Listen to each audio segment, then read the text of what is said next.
Bueno, a mí Ricardo Flores Magón me parece un pensador importante, me parece un pensador lógico, me parece un pensador consecuente, me parece además que era un patriota, que era una gente que pensaba en su pueblo.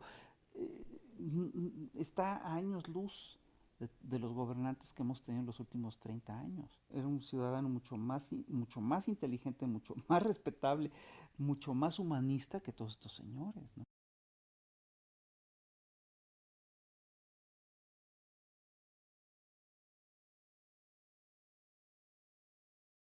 Sí, era ejemplo en todo sentido. Su honorabilidad, su persistencia, tenacidad en la lucha, desinterés, eh, quizá alguna cuestión también que no se ha valorado suficientemente es su visión lejana a el interés por el poder, ¿no? Y Flores Magón, pues quizás no vivió en el mejor de los tiempos para que su lucha tuviera una repercusión mayor, una extensión mayor, pero dejó constancia esa lucha, el periódico La Generación y todas estas cuestiones, ¿no? Ojalá tuviéramos unos cuantos Flores Magón hoy en día para seguir luchando por los trabajadores. A mí me encanta que para la CROM sea Ricardo Flores Magón una de las figuras ejemplares, digamos, de la organización actual. Magón no formaba parte de ninguna clase política. Magón era un hombre con un gran ideario, con un gran sueño de justicia en su pueblo. Eso era lo que él quería. Y él llamaba a organizarse, pero con acciones, porque ahí está el manifiesto, ahí está el partido, y ahí están sus periódicos, y ahí estaba su tenaz, particular, permanente lucha, que no importaba que se la vivió en la cárcel, no importaba, pero él continuaba, y continuaba, y continuaba. O sea, él no se dejó hasta la muerte, prácticamente. Entonces, necesitamos ese tipo de hombres, me parece. Pero se educan, se preparan. No nacen así por generación espontánea. No hay que olvidar de ninguna manera que las raíces primarias se encuentran en el programa del Partido Liberal Mexicano, el Partido Liberal Mexicano de San Luis, Missouri, hecho pues prácticamente 11 años antes del constituyente de Querétaro, ¿no? Ya de 1917. Y aquí es donde Ricardo Flores Magón pues destaca de una manera muy importante, porque tiene la visión para poner ahí, desde luego, los derechos fundamentales dentro de un régimen burgués, capitalista, etcétera, pero queda ya en forma muy clara los derechos de salario mínimo, de jornada máxima, de días de descanso, de vacaciones, el trabajo de los jornaleros también, en fin. Claro que desde una óptica del anarquismo, no del anarquismo todavía, sino más bien no había evolucionado tanto Ricardo Flores Magón y sus hermanos, pero sí con una posición ya de avanzada, ¿no? Muy avanzada, que va a recoger, repito, posteriormente el constituyente de Querétaro. Y él estaba claro, lanza el manifiesto a la nación. Y en Estados Unidos lanzó un manifiesto a los obreros, porque el otro aspecto es el 123, los derechos de los trabajadores. Y ahí sí va parte por parte el manifiesto, ¿no? Reivindicando a los trabajadores, ¿no? De las fábricas que eran explotados con los reglamentos leoninos de Díaz, ¿no? Prácticamente irlos dignificando como trabajadores. Pero lo primero que pide es organicémonos, vamos, eso es lo que nos falta. No tenemos un asidero todavía ahorita de dónde para llamar, unirnos, ¿no? Y fortalecerlo. No quieren hablar de lucha de clases, lo que existe es una lucha de intereses, nunca serán igual los intereses de los trabajadores con los patrones. Hay una contraposición. Es cierto que como se ha manifestado en el propio manifiesto, a veces es de una manera velada y otra vez, y en otros momentos de manera abierta. Lo cierto también es que en este momento, como todos lo sabemos, hay un retroceso muy, muy, muy importante de derechos laborales en relación con la estabilidad, por ejemplo, en el trabajo. Cuando se iba a pensar en el contrato a prueba, el contrato de capacitación inicial o el outsourcing, pues no se pensaba prácticamente en eso, ¿no? Y sin embargo, la reforma de noviembre de 2012 es un retroceso brutal. No, sino que el sindicalismo creo que está en una circunstancia difícil de crisis porque los modelos productivos han evolucionado mucho y se requieren menos trabajadores. Y eso, claro que crea condiciones como para que los patrones puedan contratar eh, poca gente y que los trabajadores pues acepten las condiciones que se les pongan. Y el sindicato pues ya perdió los instrumentos de lucha para presionar, ¿no? La huelga yo opino que ya no es un instrumento de presión, sino es un riesgo para los trabajadores en buena medida en esta época. Entrar a una huelga no es fácil, hay que pensarlo, meditarlo mucho. Y a los trabajadores pues se les ha golpeado, bueno, desde el movimiento médico, del movimiento de los maestros, del movimiento ferrocarrilero, etcétera, etcétera, pero ahora estamos viendo lo mismo, ¿no? El caso de los mineros es clarísimo, que aunque no tenía originalmente Gómez Urrutia una legitimidad, lo cierto es que la fue logrando, pero pensamos que lo que están haciendo ahora desgraciadamente es entregar el país, ¿no? Están entregando todo, están entregando el petróleo, están entregando la electricidad, que es de lo único que faltaba. ¿Dónde están las 1000 y fracción de empresas que tenía México? ¿Por qué se fue privatizando todo? Dicen que porque es la tendencia mundial. Pues es la tendencia mundial, pero no porque sea la tendencia de los propios pueblos, ya que estamos viendo el caso de Grecia. Es la tendencia mundial que se va dando, pero con base en las cartas de intención signadas con el Fondo Monetario Internacional, con el Banco Mundial, con el Banco Interamericano de Desarrollo. Todos lo sabemos, estoy diciendo cosas que son muy sabidas, pero lo cierto es que no hay un rumbo de los pueblos hacia allá. En estos datos de Magón eran de 5 partes, 4/5 partes eran gente del campo, jornalera, miserable, explotada. Si usted hace cuentas, ahorita, ¿cómo estamos? Igual, pero no están en el campo explotados con las haciendas y las tiendas de raya. ¿Dónde están? Sobreviviendo en el mercado informal, sobreviviendo en la delincuencia, sobreviviendo con salarios muy mal pagados, con prestaciones muy raquíticas, ¿no? O sin prestaciones. Usted lo sabe. Están contratando por meses para no dar antigüedad, para no dar aguinaldo, para no dar nada, ni siquiera vacaciones. Entonces, de alguna manera hemos vuelto a la misma situación. Los extranjeros pues ya están por venir a las compañías y van a venir las desigualdades, por supuesto que van a venir las desigualdades. Creo que eso es lo que va a radicalizar la situación, eso me parece a mí, que es lo que va a radicalizar la situación, porque si van a empezar a hostilizar a dueños de la tierra, donde pues es lo único que tienen y su autoconsumo prácticamente, ¿no? Si ya ni eso va a haber mucho descontento, por un lado.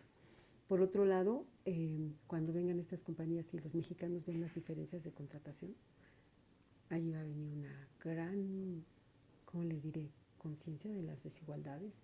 Y además, ya de hecho, si usted pregunta entre el pueblo más o menos consciente, pues ¿qué dicen? El gobierno le ha entregado el petróleo a los extranjeros. O sea, este gobierno prácticamente pues va a perder recursos y por eso prácticamente no van a entregar más cosas al gasto social. Por eso el ISSSTE van y se quejan de todo el problema, de todo lo que le falta. Van al IMSS y todo lo que le falta. ¿De qué sirve tener instituciones si no tienen recursos? Y las escuelas igual. ¿De qué sirve que haya escuelas? Los propios padres ya lo dicen, si no reprueban a nuestros hijos y no saben nuestros hijos las cosas elementales. O sea, ¿qué futuro, qué oportunidad van a tener cuando quieran ingresar a escuelas de mayor nivel? El salario, ¿qué ha pasado con el salario? A ver, ese salario que lo quería igualitario Ricardo Flores Magón, que se pugnaba por él. ¿En dónde quedó eso? Incluso si recordamos la huelga de Cananea o la de Río Blanco, se pugnaba precisamente porque hubiera una igualdad de salarios en relación con los propios extranjeros. ¿Y qué hemos visto de 82 para acá? La caída reconocida por el propio gobierno y por los diversos investigadores, que ha caído 5 veces su poder adquisitivo. Es cierto que se refiere fundamentalmente al salario mínimo, pero el otro, el normal, el promedio general, también ha caído. A lo mejor no en ese promedio, pero cada día es más y más y más y más. Y ellos están muy confiados, pero hay un gran descontento por parte de los trabajadores que se manifiesta en diversas manifestaciones, etcétera, y lo que falta es organización para que realmente se pueda llegar hacia otros horizontes, hacia otros fines, ¿no? Y tiene clara conciencia que el control del pensamiento de las personas está en la iglesia y que había que atacar medularmente el poder de ella económico y político, la ambición de participar en el control de nuestro Estado. Entonces, él dice, hay que quitarles las escuelas, hay que quitarles el poder, hay que tratarlos como un negocio, que son casi los trató así.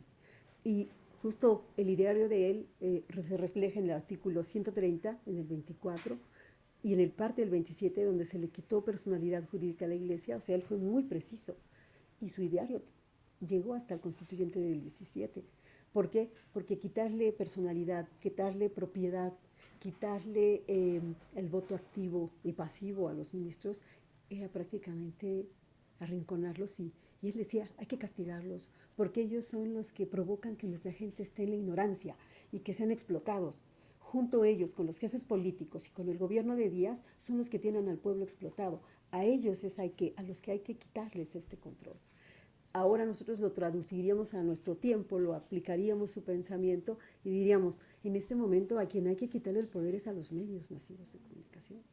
¿Por qué? Porque son los que mantienen a nuestro pueblo prácticamente mediatizado, enajenado y sin posibilidad de pensar, y aparte miseria, y aparte llenos de prejuicios, de fanatismos. Eso es lo que yo creo que impide que haya conciencia, haya organización y haya protesta, una protesta bien manifestada. Aunque se utilicen los medios de comunicación para que el pueblo esté más interesado en las novelas, esté más interesado en los deportes, en los espectáculos, etcétera, etcétera, pues todo es secundario, ¿no? La gente llega cansada, quiere y no comprar periódico, no está politizada y simplemente le informan, ¿no? Hay profesores mismos que dicen, oye, pero ¿por qué estás diciendo eso? ¿Qué no viste a Adela Micha ayer? Pero por favor, ¿no? Por favor. No es de aquí, desde luego, no es esta profesora, no es de aquí de la UAM. Tampoco no voy a decir pero es muy triste, ¿no? Muy triste.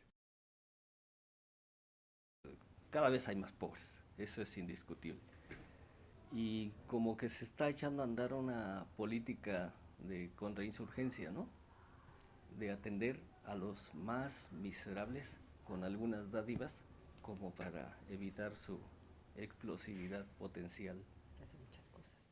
Porque él era muy consciente de que había que crear trabajo, porque si a la gente está miserable porque no hay buenas condiciones.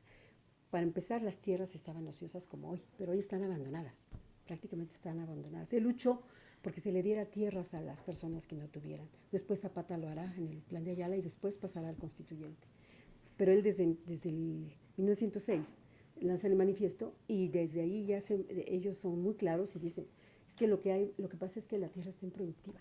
Si nosotros hacemos producir la tierra, ¿qué va a pasar? Vamos a tener productos, vamos a poder vender, se va a poder comprar, pero necesitamos que tengan poder adquisitivo las personas, que lo consuman para tener un mercado interno y que se vaya fortaleciendo.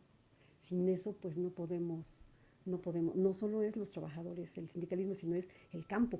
El campo tiene que empezar por ahí, porque él decía, hay que quitar esta tierra a los latifundistas y hacerla producir. O los obligamos a que la vendan, o los obligamos a que la pongan a producir, no se las vamos a quitar, pero que la pongan a producir. ¿Para qué? Para que se reactive la economía. Y a la iglesia hay que quitársela, definitivamente hay que quitársela y hay que ponerla a producir.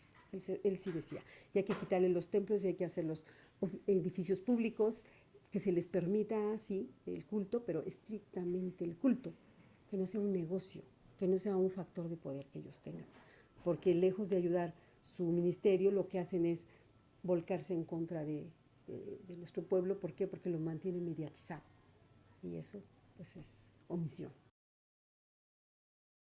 Y a él lo llamaron los políticos y les dijo, no, yo no voy con ustedes porque parcialmente ustedes buscan ciertos intereses, pero no en realidad la base social les interesa. O sea, realmente no es esa. Realmente lo que necesita este país es que la base social se atienda. Entonces, él yo creo que sí tenía una gran confianza en que la propia población puede autoorganizarse. Y yo creo que eso no está equivocado. Yo creo que la propia población, si tiene una gran conciencia, puede autoorganizarse y tener sus propios, ¿cómo le diré?, organismos y liderazgos para hacerlo. Y no, yo no estoy del todo que diga, desaparezca todo, como por arte de magia. No, pero sí podría articularse y vincularse a un grupo de políticos o clase política distinta. Yo sí creo que se puede hacer eso. Bueno, la vida de nuestros legisladores ahora, pues francamente, no aporta gran cosa, porque hay mucho control sobre ellos, ¿no? Estamos en la etapa de la rigidez de la línea política de los partidos, en donde ya no se desarrollan los legisladores, sino simplemente siguen las directrices que se les dan desde sus partidos y lo que negocian los partidos con el poder, y no se puede esperar gran cosa de la tarea legislativa. O sea, el sector obrero pues desapareció. Ya ve que tuvo gobernadores, senadores, diputados y gente muy destacada durante un buen tiempo, pero propiamente desapareció yo de la etapa de la Madrid más o menos para acá. Eso se vino desvaneciendo y yo digo que no existe. Ya no hay presencia obrera como tal en las cámaras. No es que está olvidado, está ocultado. Yo siempre he dicho que a Flores Magón se le maneja con temor por el sistema político, como que lo tienen oculto, porque es un hombre muy visionario, profundo y sobre todo un ejemplo de lucha, y pues más vale tenerlo oculto, ¿no? Pero la gran población creo que ni siquiera tiene información de su existencia, y eso es una desgracia para el país, porque hace falta que se conozca la trayectoria, el ejemplo, las enseñanzas de mexicanos como él. Y bueno, yo creo que habría que darla a conocer todavía más, habría que difundir más su historia, su imagen, ¿no? Está, me parece, en un plano muy secundario de la historia del país. Cuando estudiamos en la primaria, en la secundaria, pues apenas oímos hablar de unos señores, Flores Magón, pero luego no sé quiénes eran. Pues que andaban allá en Estados Unidos porque salieron huyendo. ¿Qué hacían? ¿Qué luchaban? ¿Y cuál era su plataforma?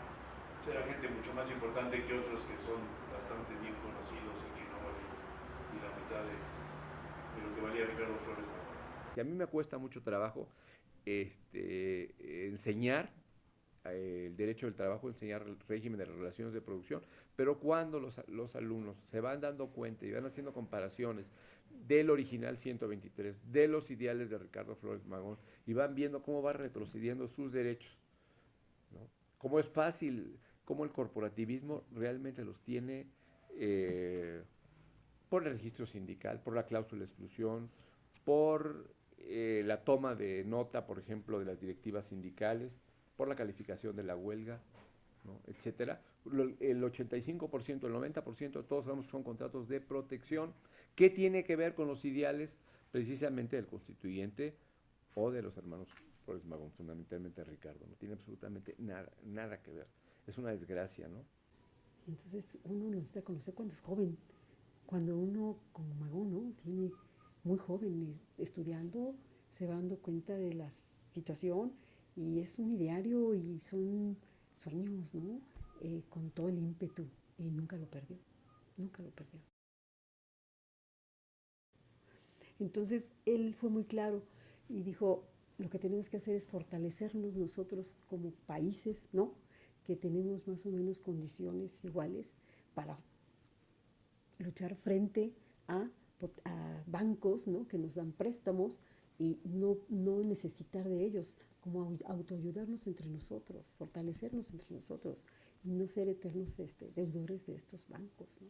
Que está muy claro que con capital de Estados Unidos. Yo creo que eso también fue muy importante en él y es algo que se ha perdido, pero en los años 70 el latinoamericanismo era muy fuerte, muy fuerte. Poco a poco se fue retrocediendo y el gobierno mexicano con Castañeda, ¿no? La enchilada completa, es irse con Estados Unidos y irse con Canadá y Tratado de Libre Comercio y todo con ellos. Y sí hay relaciones con los demás países, pero son muy exiguas, son muy débiles, cuando ahí hay una gran fortaleza. Pero todo esto se tiene que educar, todo esto se tiene que volver a rescatar. Y es con generaciones pues, jóvenes que se tiene que despertar, no hay de otra.